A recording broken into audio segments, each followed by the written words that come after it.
మొన్న ఇరాన్‌లో ఖొమైనీ మరణం తర్వాతన బాగా రెచ్చిపోయినటువంటి ప్రజలు అక్కడ ఇరాన్‌లో ఏ విధ్వంసాలకి పాల్పడల. కానీ పాకిస్తాన్‌లో విధ్వంసాలకు పాల్పడ్డారు. షియాలు. అక్కడున్నటువంటి ఇప్పుడు చంపిందేం పాకిస్తాన్ గాదు. పోనీ లేదా అమెరికానో, ఇజ్రాయెల్‌లో ఉన్నటువంటి షియాలేమి రెచ్చిపోలేదు. అక్కడే విధ్వంసాలు జేయలేదు. విచిత్రమైనటువంటి పరిస్థితి పాకిస్తాన్‌లో ఉన్నటువంటి షియాలు, పాకిస్తాన్ మిలిటరీ బేసుల మీద దాడులు, పాకిస్తాన్‌కి సంబంధించినటువంటి పాకిస్తాన్‌లో ఉన్న అమెరికన్ రాయబార కార్యాలయం మీద దాడులు, అమెరికాకి సంబంధించినటువంటి ఆస్తుల మీద దాడులుతో విరుచుకుపడ్డారు.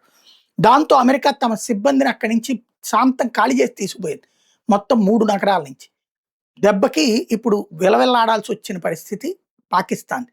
దాంతో ఆగ్రహించినటువంటి అమెరికా దగ్గరికి తన పిల్లల్ని, తన భార్యని సహా అమెరికాలో సెటిల్ చేసి అక్కడ పౌరసత్వం ఇప్పించుకున్నటువంటి ఆసిఫ్ మునీర్‌కి కోపమొచ్చింది. షియాలకి ఒక ఓపెన్ వార్నింగ్ ఇచ్చాడు. మీకు ఇరాన్ మీద ప్రేముంటే ఇరాన్‌కెళ్ళిపోండి. ఇక్కడ కూర్చొని ఈ దేశంలో మీరు అరాచకాలు చేస్తే ఊరుకోము అని. దానికి స్పందనగా ఇప్పుడు షియా నేత ఎవరైతే షేక్ జావేద్ ఓపెన్‌గా బహిరంగ సభ పెట్టి షియాలని కాదనేటటువంటి హక్కు నీకెవడిచ్చాడు? నువ్వెవడు పాలకుడివి గాదు గదా! ప్రజలు ఎన్నుకున్నటువంటి ప్రభుత్వం అక్కడ షాబాజ్ షరీఫ్ ప్రభుత్వం ఉంది. దాన్ని ఎన్నుకోవడంలో మేము కూడా కీలక పాత్ర పోషించాం. షాబాజ్ షరీఫ్ ఆసిఫ్ మునీర్‌ని కంట్రోల్ చేయాలి. లేదంటే గనక మేమందరం ఇరాన్‌తో జట్టు కట్టి పాకిస్తాన్ పాలకుల మీద దాడికి రావాల్సొస్తదని విచిత్ర వార్నింగ్ ఇచ్చాడు.